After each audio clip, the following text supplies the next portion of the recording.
तथ्यों के होने के बावजूद इनको नजर नहीं आते। मेरी सबसे बड़ी दुविधा यह है कि एक बार गलती हो जाती है, दो बार गलती हो जाती है, ये बार बार गलती भी करते हैं और उसके बाद चाहते हैं कि ये चुनाव भी जीत जाएं और ये डेमोक्रेसी भी बचा ले। ये कैसे होगा? नहीं, ये गलती नहीं है, दरअसल ये फितरत है, ये डीएनए है। और ओबीसी का अपमान, यही मेरी पहचान, ये उनके परिवार का डीएनए है। भाई नेहरू जी ने तो आरक्षण के खिलाफ लिखा ना 61 में। क्या इंदिरा जी ने मंडल कमीशन को रोक नहीं लगाई थी? राजीव गांधी ने विरोध नहीं किया था? राजीव गांधी ने 6 सितंबर 1990 को तो कहा था कि हम इसको लागू नहीं होने देंगे, हम तो इसके खिलाफ है। और इसके अलावा ओबीसी जब इनके राष्ट्रीय अध्यक्ष बने थे सीताराम केसरी, तो धोती फाड़ कर उनको सड़कों पर फेंका गया। बाबा साहब आंबेडकर जी को कितने वर्षों तक भारत रत्न नहीं मिला? कर्पूरी ठाकुर जी को 10 साल की सरकार थी, 4 से 14 नहीं दिया गया। तो ये ओबीसी का अपमान इस प्रकार से करते हैं। बाकी सब तो छोड़िए, कन्विक्ट हुए हैं ये कोर्ट में जाकर। इसीलिए तो मैं कहता हूं। और देखिए रेवंत रेड्डी ने क्या कहा था, आपको याद है? कुर्मी जाति या ओबीसी डीएनए जो है वो कमतर होता है, हमारा डीएनए बेटर होता है। ये सब ऑन रिकॉर्ड के स्टेटमेंट है। अब ये देखिए क्या बोलते हैं, ये बोल रहे थे अभी तहसीन, कितना झूठ बोलते हैं साफगोई से कि ये हमने न्याय दिया। मान्यवर ओबीसी की 2 तरह की लिस्ट होती है, स्टेट और सेंट्रल लिस्ट। सेंट्रल लिस्ट में 99 में भी वाजपेयी जी ने डाला और स्टेट लिस्ट में आप ही के मुख्यमंत्री ने डाला, छबीलदास मेहता। पूरा हो जान दीजिए, छबीलदास मेहता ने जब डाला तो वो ओबीसी नोटिफाई हो गया। मोदी जी तो राजनीतिक सीन पर तब थे भी नहीं। इसका मतलब वो तेली समाज ऑलरेडी ओबीसी माना गया था। परंतु मुझे बताइए कि राहुल गांधी मोदी जी का अपमान करते करते तेली समाज के अपमान पर उतर आते हैं। अब मैं आना चाहता हूं 2 या 3 बातों पर और अपनी बातों को खत्म करता हूं।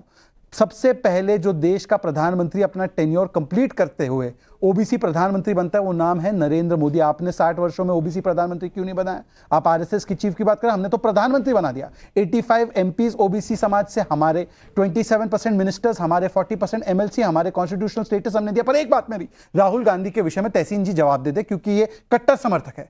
राहुल गांधी जी कहते हैं मैं दत्तात्रेय कौल ब्राह्मण हूं। राहुल गांधी जी के पिताजी राजीव गांधी, उनके पिता फिरोज गांधी, फिरोज गांधी पारसी।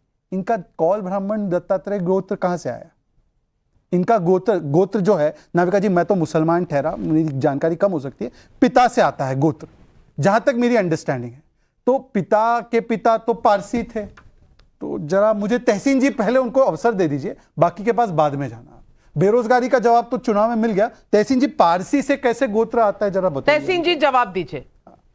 देखिए सवाल यहाँ पर नहीं, मैं सवाल मैं जवाब ही दे रहा हूं, आप उसमें बीच में आ रहे। सुन लीजिए ना जवाब, आप सुन लीजिए। यही मानसिकता के खिलाफ हमें लड़ना है। यही मानसिकता कि किसी की कास्ट जन्म से सिद्ध होती है। कास्ट तो राहुल गांधी ने क्या कहा? नहीं, राहुल गांधी ने क्या कहा कि जन्म से ओबीसी नहीं है मोदी, तो वो जन्म की बात करे तो ठीक है, और कोई करे तो आपको दिक्कत है। आपने अपने पैर पर कुल्हाड़ी मारी है या कुल्हाड़ी पर अपना सर दे दिया है, मैं नहीं जानती। आप मेरी बात समाप्त नहीं होना देना चाहती तो कोई बात नहीं। पारसी से कौल दत्तात्रेय गोत्र कहां से है, जरा वो बता दो। अच्छा बता दीजिए ना, जन्म से नहीं होती। एक सेकंड, अपनी बात करो। अगर आप उसमें प्रिविलेज लो तो राहुल गांधी, सुनिए, मोदी जी ने अपनी कास्ट को स्वयं जब चीफ मिनिस्टर बने, उन्होंने अपनी कास्ट को ओबीसी लिस्ट में डाला। मैं उसके खिलाफ नहीं हूं। जो रिकमेंडेशन कांग्रेस की 1994 में थी, रिकमेंडेशन नहीं थी, तो वो एक सेकेंड सर, नाम का रिकमेंडेशन थी या डाला गया था? रिकमेंडेशन थी कांग्रेस की। छबीलदास मेहता ने डाल दिया था ना, तो उसको नोटिफाई मोदी जी ने किया। उसका जवाब दो। उसको नोटिफाई मोदी जी ने किया, उसमें कोई गलत बात नहीं किया, उनको साधुवाद। सवाल ये है कि वो करने के बाद, अरे सर अब हर चीज में कौल दत्तात्रेय गोत्र पारसी से कहां से आया? जवाब दे रहा हूं। वो जन्म से आया नहीं करना चाहिए। कंफ्यूज हो गए, मतलब एक मुसलमान भी कौल दत्तात्रेय बन सकता है? तहसीन पूनावाला जी आप भी कंफ्यूज हो गए। चलिए मैं आपको दोबारा मौका, दोबारा मैं हेकल नहीं कर रही, अब आपको जवाब देते नहीं बन रहा, मैं क्या करूं? अवनीजेश अवस्थी जी से थोड़ी मदद ले लेते हैं। अब मैं हेकल कर रही हूँ, मैं बोलने नहीं दे रही हूँ। अवनीजेश अवस्थी जी, या पोल खुल गई है? कैसे खुली? नाविका जी आपने 1990 का लिया है। अब अगली बार होगा कि पिछले जन्म में नहीं थे, क्योंकि हिंदू धर्म तो पुनर्जन्म में विश्वास करता है। तो पिछले जन्म में ये ऊंची जाति के थे, इन्होंने जबरदस्ती तेली जाति में जन्म लिया, इन्होंने जानबूझ करके। ये तो यहां तक उतर सकते हैं। आप बताइए कि ओबीसी कब से रिजर्वेशन मिला, कब नोटिफिकेशन हुआ, कब से क्या हुआ? आप कहते नहीं जन्म नहीं हुआ था उसमें उनका। मतलब हैरत है। आप नाविका जी किस हद तक जाएंगे, उनकी पत्नी को लेकर के, उनके पिताजी को लेकर के, उनकी माता जी को लेकर के, उनके